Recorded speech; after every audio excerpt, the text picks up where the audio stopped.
Israel Hamas की जंग में प्रधानमंत्री के भतीजे की हो गई मौत।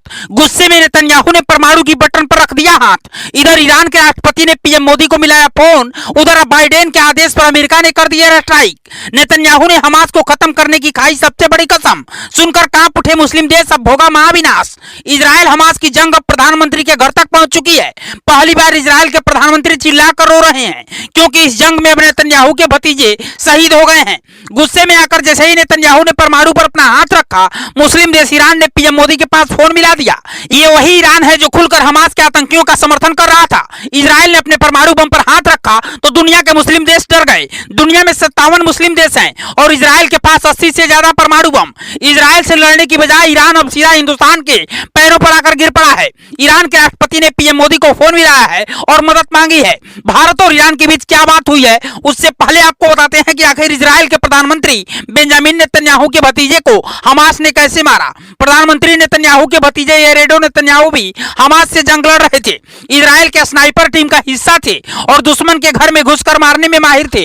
गाजा में सीधा हमास के आतंकियों से लड़ाई लड़ने के दौरान दर्जनों हमास के आतंकियों को खत्म किया था, इसलिए हमास के आतंकियों के टारगेट पर थे। हमास की खतरनाक कासम ब्रिगेड ने उन पर हमला किया जिसमें उनकी मौत हो गई।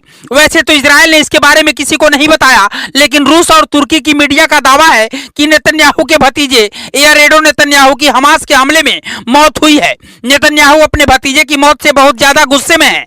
बताया जा रहा है कि अब और भी तेजी से लड़ाई लड़ने का नेतन्याहू ने आदेश दे दिया है। इसका सीधा सा मतलब है कि अब गाजा में और भी ज्यादा हमले होंगे और भी ज्यादा तबाही मचेगी। ये बात मुस्लिम देशों को समझ आ गई है। यही वजह है कि अब तक इजराइल को धमकी देने वाला ईरान भारत के पास फोन मिला रहा है। ईरान के राष्ट्रपति ने अचानक से पीएम मोदी से फोन पर बात की, जिसके बाद पाकिस्तान भी हैरान है। हर किसी की नजर इस बात पर थी कि आखिर भारत और ईरान के बीच क्या बात हुई है। इजराइल और हमास के युद्ध के बीच प्रधानमंत्री मोदी और ईरान के राष्ट्रपति इब्राहिम राइसी से फोन पर बातचीत हुई। दोनों नेताओं के बीच पश्चिम एशिया की मौजूदा स्थिति और इजराइल हमास युद्ध को लेकर बात हुई है।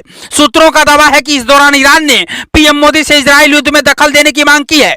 ईरान चाहता है कि भारत इजराइल को रोके, नहीं तो इजराइल गाजा और हमास को खत्म कर देगा। लेकिन पीएम मोदी पहले ही हमास को आतंकी बता चुके हैं। अब ईरान की चालाकी देखिए, खुद इजराइल को युद्ध रोकने की धमकी दे रहा है और इधर पीएम मोदी से कह रहा है कि इजराइल को बोलिए युद्ध रोक दे। अब अगर भारत के कहने पर इजराइल युद्ध रोक देता है तो ईरान दुनिया के सामने अपनी छाती पीटेगा कि हमारी धमकी से इजराइल डर गया। लेकिन इधर जब भारत और ईरान के बीच बात हुई, उधर ईरान के एयरबेस पर अमेरिका ने हमला करके खलबली मचा दी।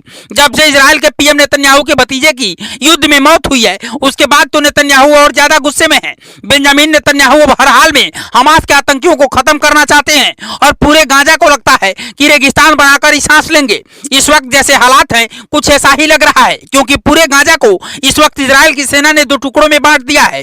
गाजा में रहने वाले लोगों को इजराइल मिस्र भाग जाने की धमकी दे रहा है। दावा तो यह भी किया जा रहा है कि अपने भतीजे की मौत से बौखलाकर बेंजामिन नेतन्याहू परमाणु बटन भी दबा सकते हैं। इजराइल और भारत के रिश्ते बहुत अच्छे हैं और पीएम मोदी को नेतन्याहू अपने बड़े भाई की तरह मानते हैं। ऐसे में क्या मोदी नेतन्याहू को रोकेंगे, इस पर हर किसी की नजर है। वैसे आपको क्या लगता है, पीएम मोदी को क्या करना चाहिए? आप अपनी राय हमें कमेंट बॉक्स में लिखकर जरूर बताइएगा और खबर अच्छी लगी हो तो शेयर कीजिएगा। ब्यूरो रिपोर्ट, पूर्वांचल समाचार।